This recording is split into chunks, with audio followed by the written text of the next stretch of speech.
For over 30 years, Mr. John worked as a janitor at a large school.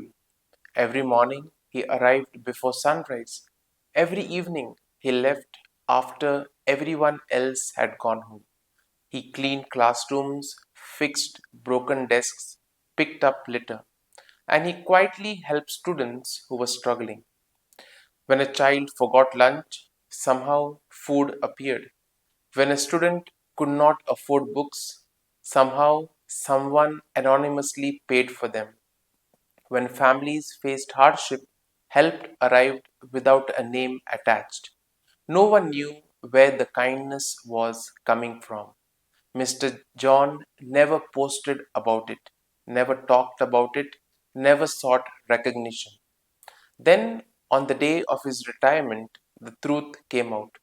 For decades, he had spent part of his own salary helping students in need. The auditorium was filled with tears. A teacher asked him, "Why did you never tell anyone?"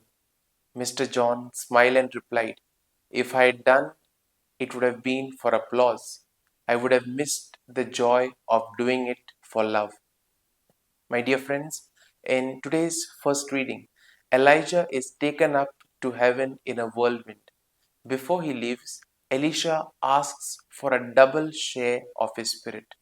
And after Elijah is gone, Elisha picks up the prophet's mantle and continues his mission. Notice something beautiful here.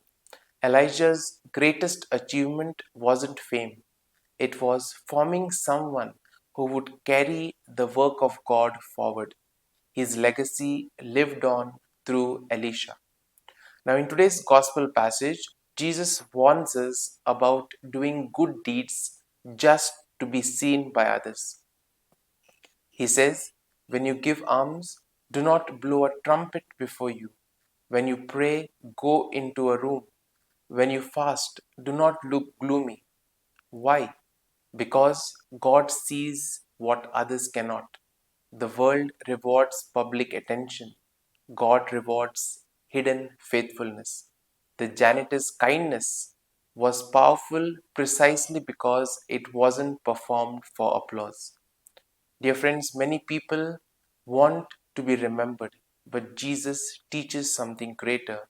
Live in a way that God remembers. Because some of the greatest acts of love never make headlines.